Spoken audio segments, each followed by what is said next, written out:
பிதாவே ஆராதிக்கின்றோம், இயேசுவே ஆர்ப்பரிக்கின்றோம், ஆவியானவரே உம்மில் அன்பு செய்கின்றோம். எங்கள் ஆவியானவரே உம்மில் அன்பு செய்கின்றோம். பிதாவே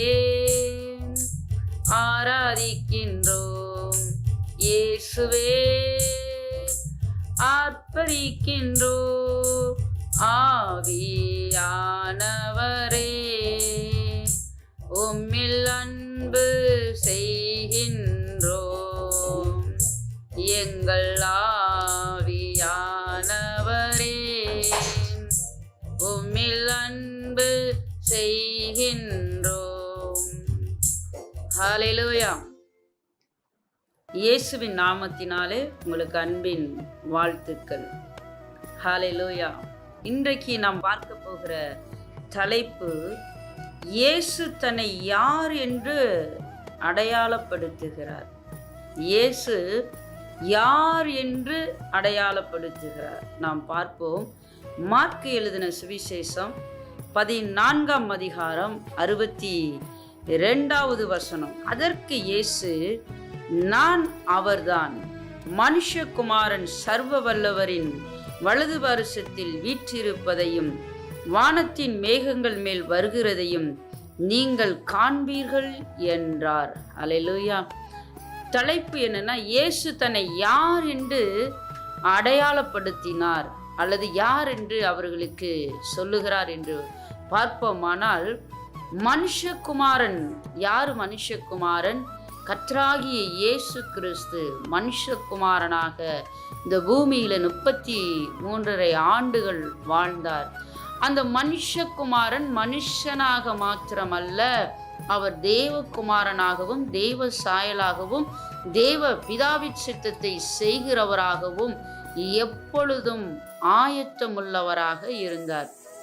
ஒரு முறை அவரிடத்துல வந்து கேட்கிறார்கள், நான் உங்க பின்னாடி நான் வருகிறேன், உம்மை பின்பற்றுவேன் என்று சொல்லும் பொழுது அவர் சொல்லுகிறார், புலிகளுக்கும் நரிகளுக்கும் என்ன கூடு உண்டு, ஆகாயத்து பறவைகளுக்கு என்னது கூடு உண்டு, ஆனால் மனுஷன் குமாரனுக்கு தலை சாய்க்க இடமில்லை என்று சொல்லி நாம் பார்க்கிறோம். அல்லேலூயா.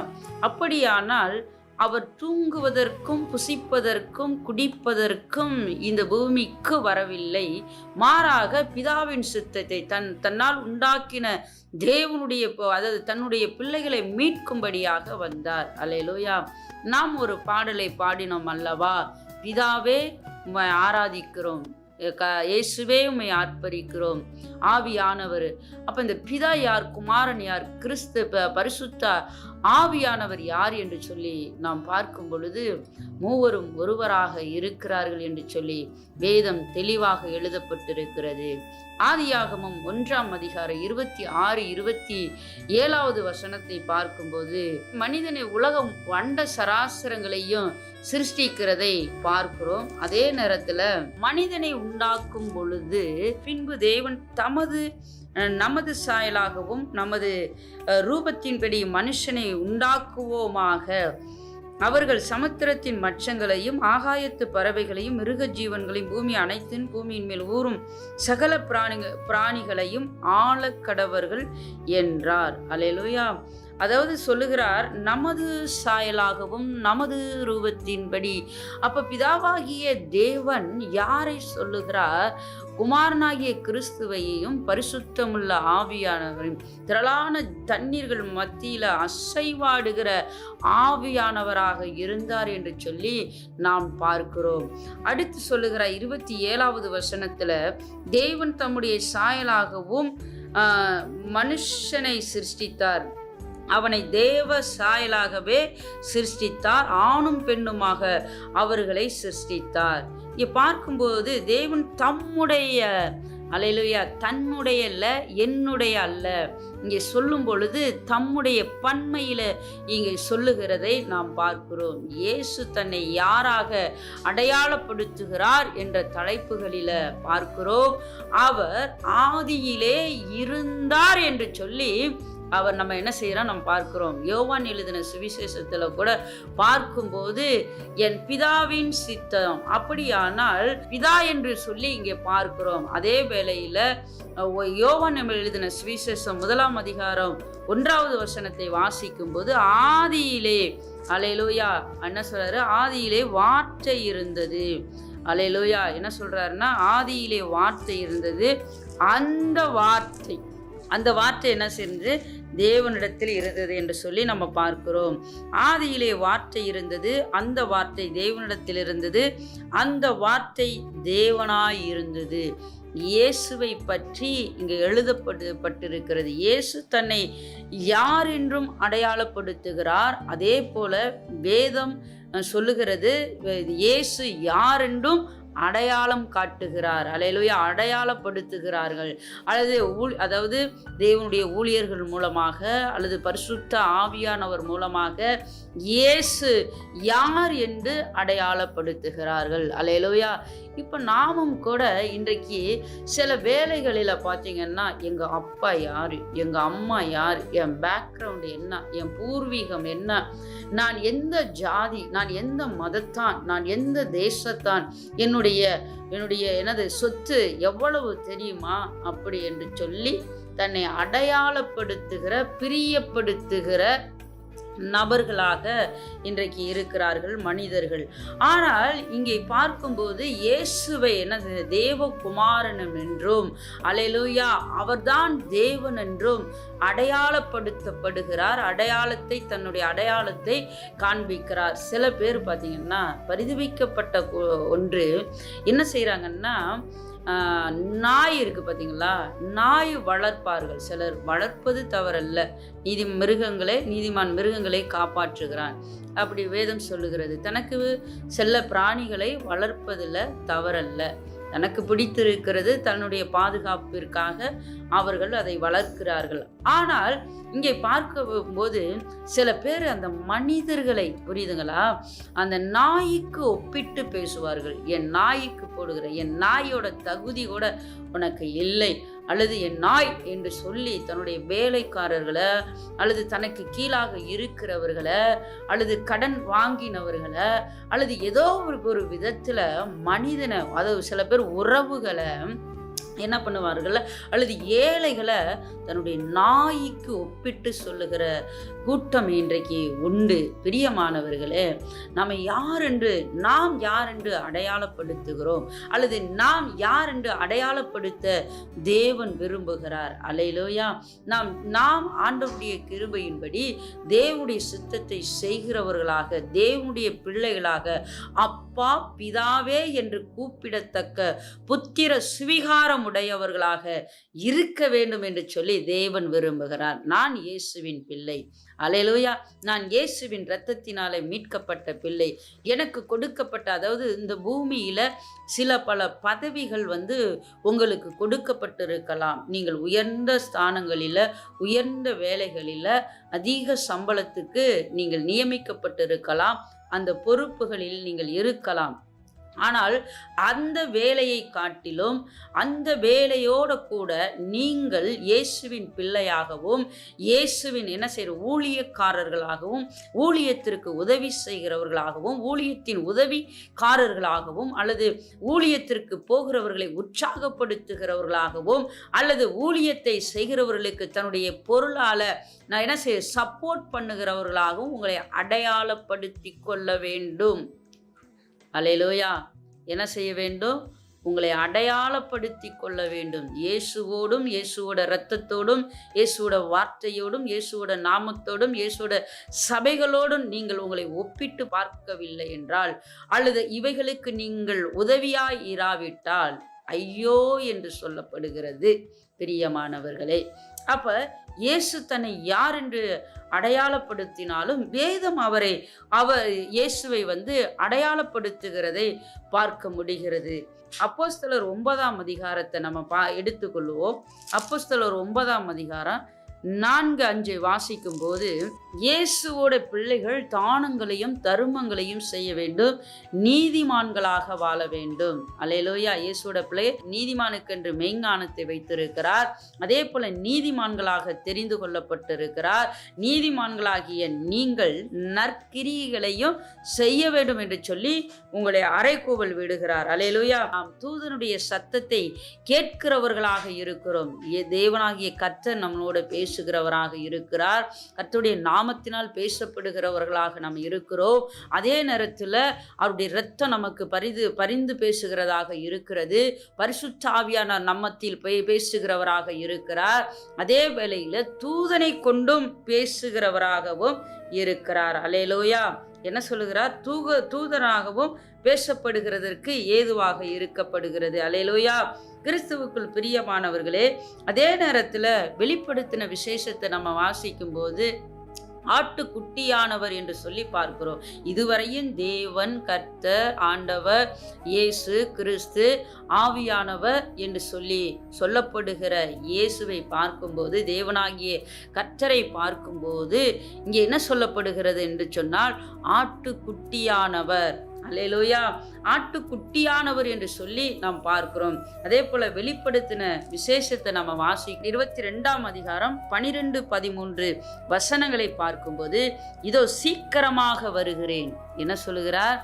ஏற்கனவே மரியாளுடைய வயிற்றிலிருந்து பாலகனாக அவர் வந்திருக்கிறார். அல்லேலூயா. அடுத்து இரண்டாவதாக நியாயாதிபதியாக, அல்லேலூயா, நியாயம் தீர்க்கிறவராக, அல்லது தன்னுடைய பிள்ளைகளை அழைத்து கொண்டு போகிற தேவனாக வருகிறார். எப்படி வருகிறார்? சீக்கிரமாக வருகிறேன். குயிக்லி. என்ன சொல்றாரு? குயிக்லி, நான் சீக்கிரமாக வருகிறேன்.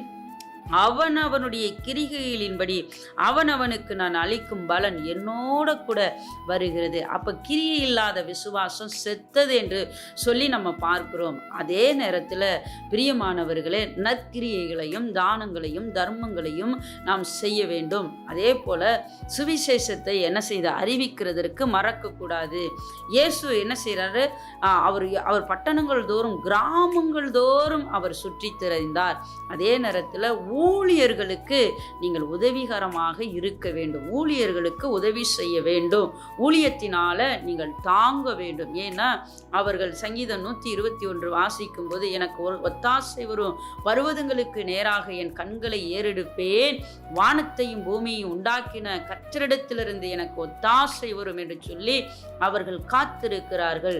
எந்த ஒத்தாசை எப்படி வரும்? வானத்தையும் பூமியும் உண்டாக்கின கர்த்தர் எப்படி அவர்களுக்கு அங்க பரலோகத்திலிருந்து கரன்சி நோட்டு அதாவது ராயனுக்கும் தேவனுக்கும் சொன்னது போல அவர் பரலோக ராஜ்யத்தில் கரன்சி நோட்டெல்லாம் அடித்து பண நோட்டெல்லாம் அச்சிட்டு அவர் போதகர்களுக்கென்று தன்னுடைய ஊழியர்களுக்கென்று தனியாக கொடுக்கிறார். இல்லை பிரியமானவர்களே, உங்களை கொண்டு, அல்லேலூயா, உங்களை கொண்டு நீங்கள் சாபத்திலையும் பாவத்திலும் கண்ணீரோடும் வேதனையோடும் துக்கத்தோடும் இருக்கிற வேளையில் இருந்த பொழுது அந்த போதகர் உங்களை தேடி வந்தார்களே அல்லவா, உங்கள் கண்ணீரை துடைத்தார்கள் அல்லவா, நீங்கள் வியாதியில் கிடக்கும் பொழுது அல்லது திக்கற்று இருக்கும் பொழுது உங்களுக்கு உதவி செய்தார்கள் அல்லவா, நீங்கள் நல்லா இருக்கும்போது அவர்களுக்கு உதவி செய்ய வேண்டும். அல்லேலூயா. இயேசு தன்னை அடையாளப்படுத்தி என்ன செய்கிறார்? ஒரு முறை மரியாள் பரிமள தைலத்தை ஊற்றும் பொழுது நற்கிரிகைகளை செய்யப்படுகிறவர்களாய் இருந்தார். அல்லேலூயா.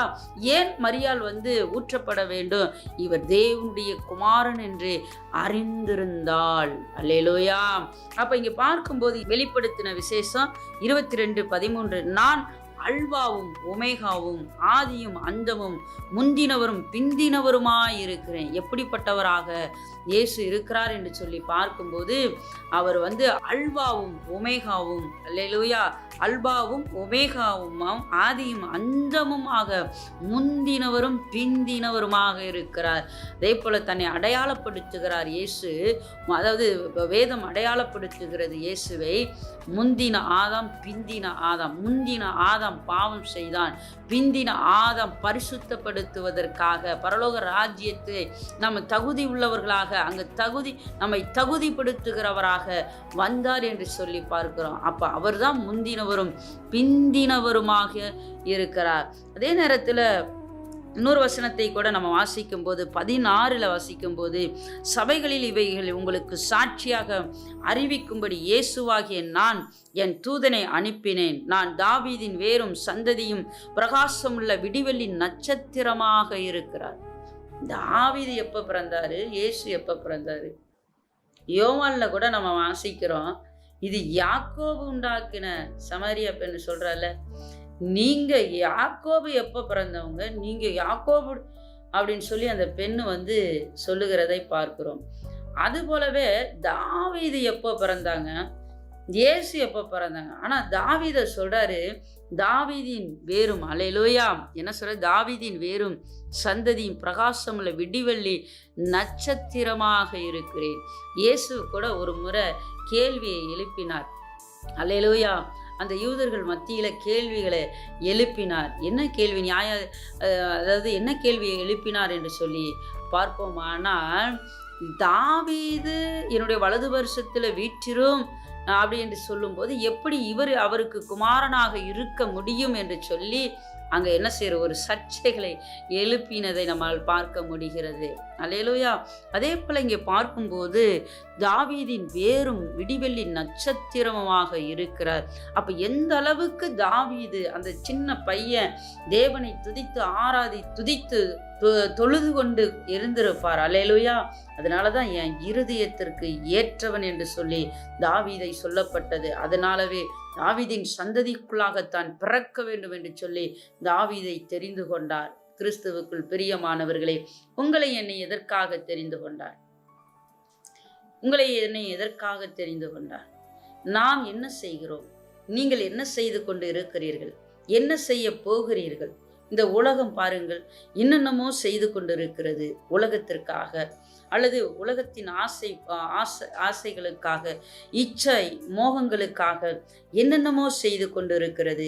நீங்கள் இயேசுவுக்காக என்ன செய்ய போகிறீர்கள்? அதே நேரத்தில் இயேசு உங்களுக்காக உங்கள் தாயின் கற்பத்தில், அதாவது உருவாக்கும் முன்னே பேர் சொல்லி அழைத்து அறிந்த தேவன். அதே நேரத்தில் நம்ம உருவாகும் போது அநேக செல்கள் உருவாகுமா, ஆனால் நம்முடைய, அதாவது தேவனுடைய கண்களில் கிருபை உண்டானுச்சு. நம்மளுடைய செல் மாத்திரம் எத்தனையோ லட்சக்கணக்கான செல்களை அழித்து விட்டு நாம் மாத்திரம் என்ன செய்திருக்கிறோம்? இந்த பூமிக்கு வந்திருக்கிறோம். அப்படிப்பட்ட தெய்வம் அவருடைய கண்களில் கிருபை கிடைச்சு நம்ம இந்த பூமியில வாழ்ந்து கொண்டிருக்கிறோம், ரட்சிப்பை பெற்று கொண்டிருக்கிறோம். பாவத்திலும் சாபத்திலும் வாழ்ந்த நம்மை ஆண்டவர் தூக்கி மீட்டெடுத்திருக்கிறாரே. நீங்கள் ஆண்டவருக்காக செய்தது என்ன? நீங்கள் ஆண்டவருக்காக செய்தது என்ன? என்ன செய்ய போகிறீர்கள்? நீங்கள் இப்பொழுது இருக்கிற பலத்தோடு செய்யாவிட்டால், அல்லது இந்த காலத்தில் நீங்கள் மௌனமாக இருந்தால் ரட்சிப்பு வேறு வழியாக வரும் என்று சொல்லி அன்னைக்கு மொர்தெகாய் எஸ்தருக்கு எச்சரிக்கை விட்டாரே, அதே போல என் மூலமாக இன்றைக்கு உங்களுக்கு எச்சரிக்கை விடுகிறார். அல்லேலூயா. அப்ப இயேசு தன்னை யார் என்று அடையாளப்படுத்துகிறார். 20வது வசனத்தை வாசிக்கும் போது, இவைகளை சாட்சியாக அறிவிக்கிற மெய்யாகவே நான் சீக்கிரமாக வருகிறேன் என்றார். ஆமேன். கர்த்தராகிய இயேசுவே வாரும். என்ன சொல்லுகிறார்? கர்த்தராகி சீக்கிரமாக வரப்போகிறவர் இயேசுதான். இயேசுவாகவதான் வரப்போகிறார். அவர் கர்த்தராக வரப்போகிறார். தன்னை யார் என்று அடையாளப்படுத்துகிறார். நம்முடைய கர்த்தராகி இயேசுவின் கிருபை உங்களோடு கூட இருப்பதாக என்று சொல்லி இயேசுவை தன்னை யாரென்றும் அவர் அடையாளப்படுத்துகிறார். அதே நேரத்தில் வேதமும் அவர் யாரென்று அடையாளப்படுத்துகிறதை நம்மால் பார்க்க முடிகிறது. அதே நேரத்தில் மார்க் எழுதின சுவிசேஷம் 16ஆம் அதிகாரம் 19 வாசிக்கும்போது அவர் பிதாவின் வலது பரிசத்தில் இருக்கிறார் என்று சொல்லி நம்ம பார்க்க முடிகிறது. அல்லேலூயா. நான் ஏற்கனவே ஒரு தலைப்புகளில் நான் பேசியிருக்கிறேன். இயேசு மட்டும்தான் தெய்வம் என்று சொல்லி நான் பேசியிருக்கிறேன். அதே இது 2வது பார்ட்டாக கூட நம்ம எடுத்துக்கொள்ளலாம். கிறிஸ்துவுக்குள் பிரியமானவர்களே, இன்றைக்கு சிலரை பார்க்கும்போது இயேசு என்று சொன்னாலுமே என்னமோ சீப்பாக கிடைக்கிற கத்திரிக்காவை போல. இயேசு என்று சொன்னால் சிலருக்கு அற்பமாக நினைக்கிறார்கள். சிலர் இயேசு என்று சொன்னால் வெறுக்கிறார்கள். சிலர் இயேசு என்று சொன்னாலுமே அந்த பேரை உச்சரிக்காத அப்படின்னு சொல்லி, அல்லது இயேசு என்று சொன்னால் சிலர் கண்டு கொள்ளாமல் இருக்கிறவர்கள் இன்றைக்கு அநேகராய் இருக்கிறார்கள். அல்லேலூயா. நாமும் அப்படிப்பட்டவர்களாக தான் ஒருவேளை நாம் இருந்திருப்போம். ஆனால் இன்றைக்கு இந்த இயேசுவை பவுலும் கூட பார்க்கும் பொழுது இந்த நாமத்தினால தொழுது கொள்ளுகிறவர்களை, இயேசுவின் நாமத்தை தொழுது கொள்ளுகிற மரண பரிந்தமோ அவங்களை என்ன செஞ்சான்னா துன்புறுத்தினாராம். அல்லேலூயா. மரண தண்டனை அவங்க கிடைக்கிற வரையும், அல்லது ஆயுள் தண்டனை என்ன செஞ்சான்னா வேதம் சொல்லுகிறது மரண தண்டனை.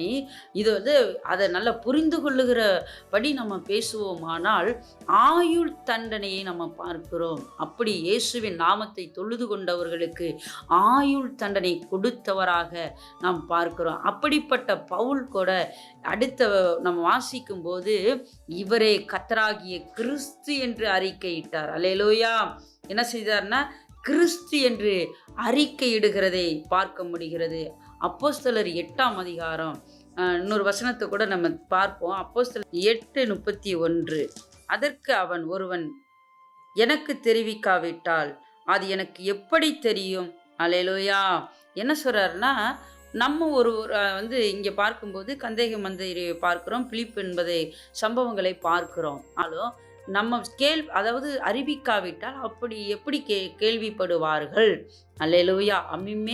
அம்மி அடித்தாலும் அம்மி நகரும் அப்படின்னு சொல்லுவார்கள். அதே போல் நம்ம சுவிசேஷத்தை, நற்செய்தியை, இயேசுவின் சுவிசேஷத்தை, இயேசுவின் அன்புகளை, இயேசுவின் அடிச்சுவடுகளை நாம் பின்பற்ற வேண்டும். பிறருக்கு நாம் சொல்ல வேண்டும், சாட்சியாக வாழ வேண்டும், இயேசுவே தேவன் என்று அறிவிக்க வேண்டும். அப்படி அறிவிக்கும் பொழுதுதான், அடையாளப்படுத்தும் பொழுதுதான் இயேசுவே இரட்சகர் என்று அறிந்து கொள்ள முடியும். எத்தனை மந்திரவாதிகள் இயேசுவை அறிந்திருக்கிறார்கள். அல்லேலூயா. எத்தனை சோசியர்கள், எத்தனை பூசாரிகள், ஏன் இயேசுவை வெறுக்கிற சிலருக்கு இன்றைக்கு உயிரோடு வாழ்கிறாங்கல்ல, அவர்களுக்கு தெரியும் இயேசு யார் என்று. அதே நேரத்தில் திருமணங்களுக்கெல்லாம் ஓதுவாங்களே 5 காயங்கள் ஏற்றியவர். அல்லேலூயா. 5 அதாவது சொல்லுவார்கள். அப்போ 5 காயங்கள் ஏற்றப்பட்டவர், கண்ணின் வயிற்றில் பிறந்தவர் இயேசுதான் என்று சொல்லி நம்மால் காண முடிகிறது. அவர்களுக்கும் தெரியும் இயேசுதான். ஆனால் ஏனோ தெரியவில்லை. அவர்களுக்கு என்னது பதவி, அல்லது அவங்களுடைய மதம், அவங்களுடைய இனம், அவங்களுடைய ஜாதி, அவங்களுடைய பெருமை இதெல்லாம் விட்டு வருகிறதற்கு, அல்லது வந்தால் ஏதாவது ஒரு பிரச்சனை ஆகிவிடும் என்பதற்காக அவர்களெல்லாம் அறிந்தும் அறியாமல் இருக்கிறார்கள். அல்லேலூயா. எப்படி இருக்கிறார்கள்? அவர்கள் அறிந்தும் அறியாமல் இருக்கிறார்கள். அப்போ நம்ம இயேசு தன்னை யார் என்று அடையாளப்படுத்துகிறார். அதே போல் சீடர்களுடைய வாழ்க்கையிலையும் பார்க்கும்போது ஒரு முறை என்னை யார் என்று சொல்லுகிறார்கள் என்று கேட்டார் இயேசு. அல்லேலூயா. இது அவசியம். நம்மளுடைய குடும்பத்தின் பிள்ளைகளிடத்திலையும் நாம் கேட்க வேண்டும். கணவன் மனைவியினிடத்திலையும் மனைவி கணவனிடத்தில் கேட்க வேண்டும். நான் செய்கிற வேலைகள், அல்லது நான் கரெக்டாக உங்களுக்கு நான் வேலைகளை அல்லது நான் சம்பாதித்து கொடுக்குறேன்னா, அதை கரெக்டாக நான் செலவு செய்கிறேன்னா, அது நான் கரெக்டாக நான் படிக்கிறேன்னா என்று சொல்லி நம்முடைய குடும்பத்தின் பிள்ளைகளோட நம்ம என்ன செய்யணும்னா உறவுகளை மேம்படுத்துவதற்கு நம்ம என்ன செய்யணும்? வாரத்தில் ஒரு 4 நாள் அல்லது மாதத்தில் ஒரு 4 நாள் கேட்டு அறிந்து நம்முடைய தப்பிதங்களை விட்டு என்ன செய்ய வேண்டும்? விட வேண்டும். அப்படி இயேசுவும் கேட்கிறார், என்னை யார் என்று சொல்லுகிற? இயேசு கேட்பதற்கு ஒன்றுமல்ல, அல்லேலூயா, கேட்க வேண்டிய அவசியமல்ல. அவர் யார் என்பது அவருக்கு நன்கு தெரியும். ஆனால் சீடர்கள் தன்னை பற்றி அல்லது ஜனங்கள் தன்னை பற்றி சரியாக புரிந்திருக்கிறார்களா என்று சொல்லி கேள்வியை எழுப்புகிறார். என்னை யார் என்று சொல்லுகிறார் என்று சொல்லும் பொழுது அப்ப பேதுரு சொல்றார், நீ தேவனுடைய குமாரனாகிய கிறிஸ்து இயேசுவாக இருக்கிறார். மரியாளுடைய வயிற்றில் நம்ம இயேசுவாக பார்க்கிறோம். ஆனால் இங்கே பேதுருவை பார்க்கும்போது நீர் ஜீவனுடைய குமாரனாகி கிறிஸ்து என்று தன்னை என்ன செய்கிறாரு? அவரை அடையாளப்படுத்துகிறார்கள். அல்லேலூயா. அப்போ பிதாவின் சித்தத்தை செய்கிறவராக வந்தாலும் கூட, பிதாவின் சித்தத்தை நிறைவேற்றினாலும் கூட அவர் மீண்டும் வருகிறவராக, ஜீவாதிபதியாக, உலக இரட்சகராக, உங்களுடைய தெய்வம். ஒரு சந்தோஷத்திலே மிகவும் சந்தோஷமான ஒரு நல்ல செய்தியை உங்களுக்கு சொல்லட்டுங்களா? நம்ம இயேசுவை யாரென்று நம்ம தெரிஞ்சு வச்சிருக்கிறோம்ல, அதாவது இயேசு என்னுடைய தெய்வம் அப்படின்னு சொல்கிறதுல சந்தோஷம் இருக்குது பார்த்தீங்களா? அதை விட சந்தோஷம் இந்த உலகத்தில் வேறொன்றும் இல்லை. இயேசு ஏன் தெய்வம்? நான் இயேசுவின் பிள்ளை, நான் இயேசுவுக்காக ஊழியம் செய்கிறேன், இயேசுவுக்காக வேலை செய்கிறேன். இங்கே பாருங்க, பெரிய பதவிகளெல்லாம் இன்றைக்கு இந்த உலகத்தில் உண்டு. அத்தனை பதவிகளெல்லாம் காட்டிலும் அந்த பதவிகளுக்கெல்லாம் 60 என்ற வயசு குறிப்பிடப்பட்டிருக்கிறது, அல்லது 5 வருஷம் என்று குறிப்பிடப்பட்டிருக்கிறது, அல்லது ஒரு காலத்தை அவர்கள் குறிப்பிட்டு வைத்திருக்கிறார்கள். ஆனால் இயேசுவின் பிள்ளை என்று சொல்வதற்கும் இயேசுவின் ஊழியத்தை செய்வதற்கும் வயது வரம்பு இல்லை. ஆகையால இயேசு என்னுடைய தெய்வம், நான் தேவனுடைய பிள்ளை என்று சொல்வதில் மிகுந்த சந்தோஷம் அடையுங்கள். கர்த்தர் உங்களை கொண்டு பெரிய காரியங்களை செய்வாராக. அல்லேலூயா. உங்களுக்காக நான் செபிக்கிறேன். அன்புள்ள தகப்பனே, உம்மை துதிக்கிறோம், உம்மை ஸ்தோத்தரிக்கிறோம். இந்த நல்ல வேலைக்காக நன்றி. இந்த வேலையை நீர் ஆசீர்வதியும் ஆண்டவரே. உம்முடைய பிள்ளைகளுக்கு ஆண்டவரே, நீர் யார் என்று ஆண்டவரே கேட்கிறீர். அதே நேரத்தில் வேதமும் உம்மை யார் என்று அடையாளப்படுத்தி இருக்கிறது. அதற்காக நன்றி உள்ளத்தோடு ஸ்தோத்திரி. நீர் ஜீவனுள்ள ஜீவாதிபதி, நீர் உலக இரட்சகர், நீர் அல்வா ஒமேகமானவர், ஆதியும் அந்தமும் ஆனவர், நீர் கிறிஸ்து இயேசு, நீர் தேவனுடைய குமாரன் என்று சொல்லி நீர் பிதாவின் வலது வருஷத்தில் வீற்றிருக்கிறவர், நீர் நியாயாதிபதியாக வரப்போகிறவர் என்பதை நாங்கள் அறிந்திருக்கிறோம் ஆண்டவரே. அதற்காக நன்றி உள்ளத்தோடு நாங்கள் ஸ்தோத்தரிக்கிறோம். ஆசீர்வதியும், சத்தியத்தில் நிலைத்திருக்க கர்த்தர் கிருபை தாரும். இயேசுவின் மூலம் ஜெபிக்கிறோம் பிதாவே. ஆமேன், ஆமேன்.